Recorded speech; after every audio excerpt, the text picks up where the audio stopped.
Paul McCartney kept one secret buried for 55 years, and when he finally admitted the truth in 2023, nobody expected what came out of his mouth. The woman everyone blamed for destroying the Beatles had actually broken something else entirely, something Paul couldn't talk about while his best friend was still alive. What she really took from him wasn't the band or the music or the fame, but the one relationship that defined his entire existence. And admitting that meant facing a pain he'd spent half a century trying to outrun. Liverpool in 1942 wasn't kind to newborns. German bombers turned the sky black every night, and families like the McCartneys huddled underground while explosions shook the city above them. Jim McCartney sold cotton for a living, and Mary worked as a nurse at Walton Hospital, the same building where Paul entered the world on June 18th during one of the worst stretches of World War II. Jim later joked his son looked like raw meat with one eye open, screaming nonstop, which seemed about right for a kid born into chaos. That toughness got coded into Paul early, and he'd need every bit of it. School became a battlefield when Paul passed his exams and got into the Liverpool Institute at age 11. His mother practiced Catholicism while his father followed Protestant traditions, which painted a target on Paul's back in a school dominated by Protestant families. The bullying came daily and relentless, teaching him how to fight back and protect himself in ways that would surface decades later in songs about survival and standing your ground. Then October 31st, 1956 arrived and everything shattered. Mary McCartney died from breast cancer at 47, keeping the illness hidden until surgery led to a fatal blood clot. Paul's first thought after learning his mother was gone wasn't grief, but panic about money, since Mary had been the family's main earner. His last memory of her was teasing how she pronounced the word ask, and that guilt never left him. Months later, he wrote his first song, I Lost My Little Girl, trying to process what he couldn't say out loud. And when she appeared in a dream, years afterward, telling him everything would be okay, those words became, Let It Be.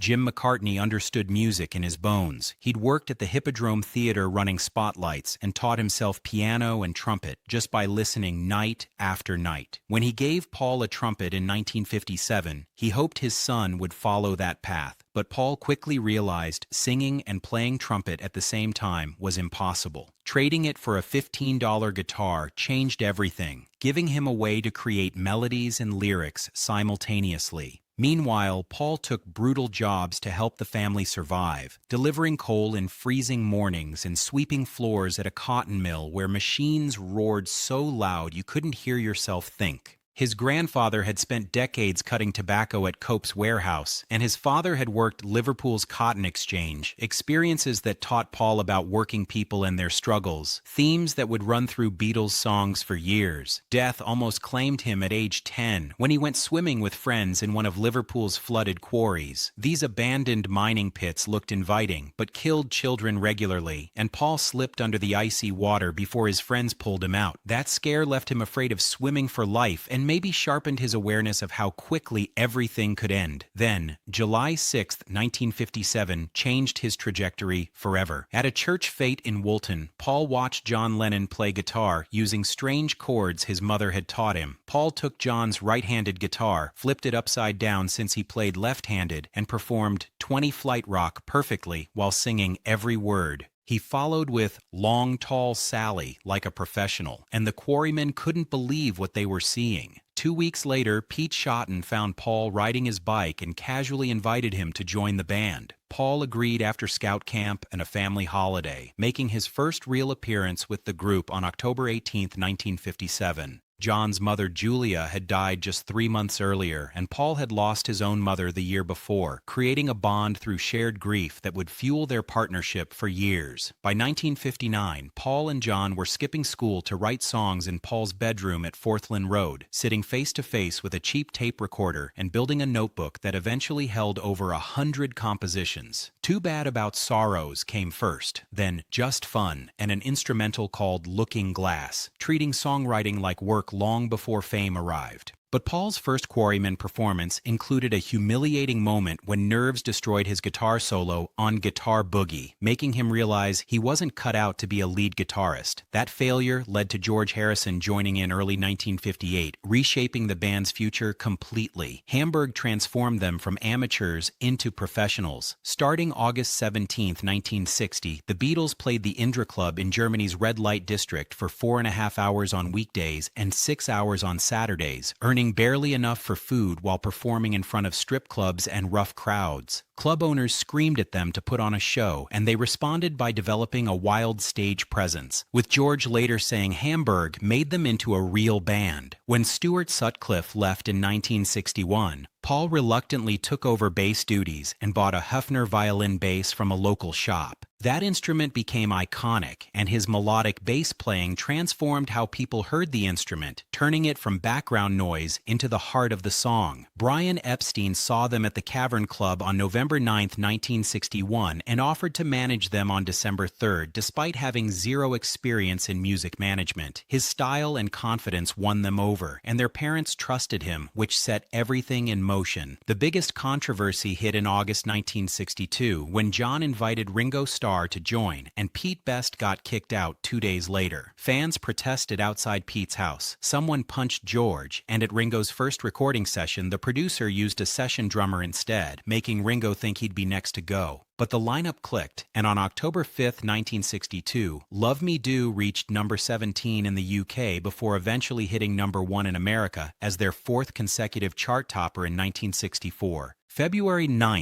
1964 rewrote the rules when 4 Liverpool kids walked onto the Ed Sullivan Show stage, and 73 million Americans watched their televisions instead of doing anything else. CBS received 50,000 ticket requests for a theater that held 728 people, crushing the 7,000 requests Elvis had generated in 1957. Paul sang "Till There Was You" and "I Saw Her Standing There," while John's caption read, "Sorry girls, he's married," and somehow this joyful noise helped America smile again just 77 days after President Kennedy's assassination. Then March brought something even more absurd. "Can't Buy Me Love" dropped on the 16th with 1.7 million advance American orders and jumped from number 27 to number 1 on April 4th, the biggest single-week leap in Billboard history at the time. That same day, they held all 5 top spots with "Twist and Shout," "She Loves You," "I Want to Hold Your Hand," and "Please Please Me," filling out the top 5.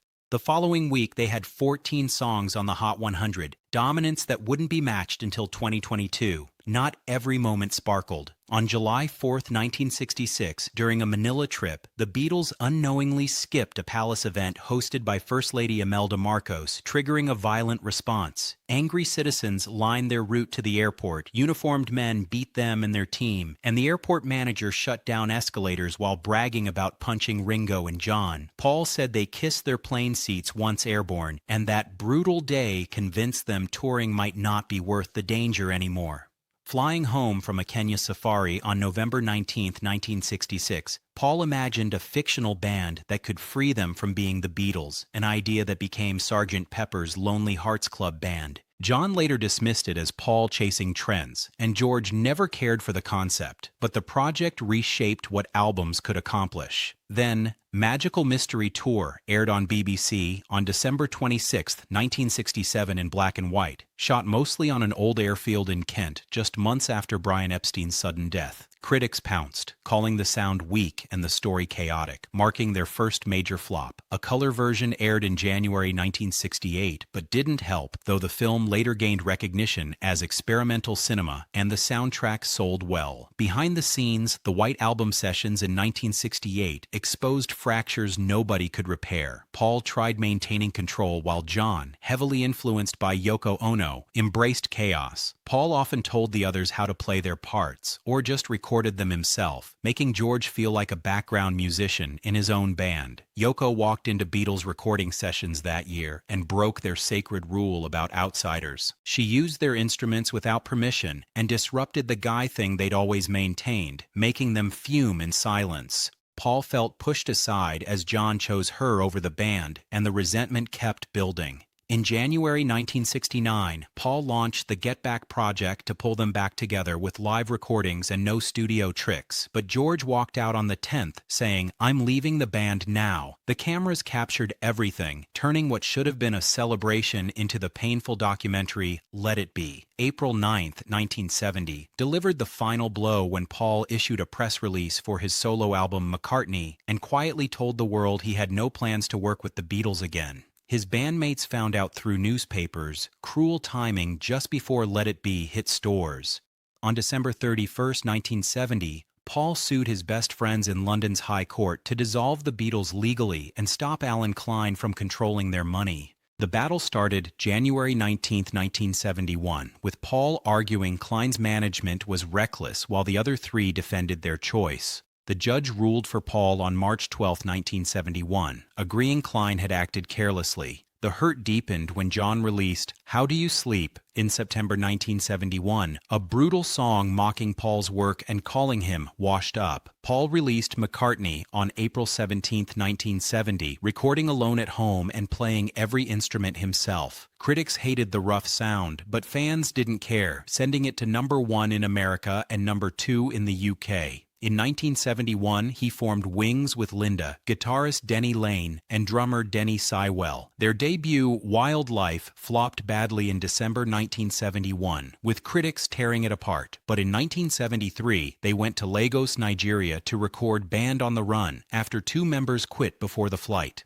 The studio was awful. The McCartneys got robbed at knife point and lost lyrics and tapes, yet Paul pushed through and played most instruments himself. The album went triple platinum, spent 4 weeks at #1 in America, and topped charts in the UK and Australia. Wings toured the US from May 3rd to June 23rd, 1976, playing to over 600,000 fans, while Paul performed Beatles songs live for the first time since the split. January 16, 1980, brought disaster when Paul flew into Japan with nearly 8 ounces of marijuana in his suitcase, spending 9 days in a small cell and nearly facing 7 years in prison. The entire Japan tour got canceled, losing over $1 million, and George Harrison was the only one who reached out. That arrest broke Wings, and by April 1981, the band was done. Paul married Linda Eastman on March 12, 1969, as the Beatles fell apart, and they rarely spent more than a few days apart for 29 years. Linda died on April 17, 1998, from breast cancer, the same disease that killed Paul's mother in 1956. He cried for nearly a year, saying simply, "I lost my girlfriend." He married Heather Mills in 2002, but they separated by 2006 after having daughter Beatrice in 2003. The divorce battle turned ugly with Heather demanding $250 million. The court awarded her $24.3 million in 2008 and described her as erratic and untruthful.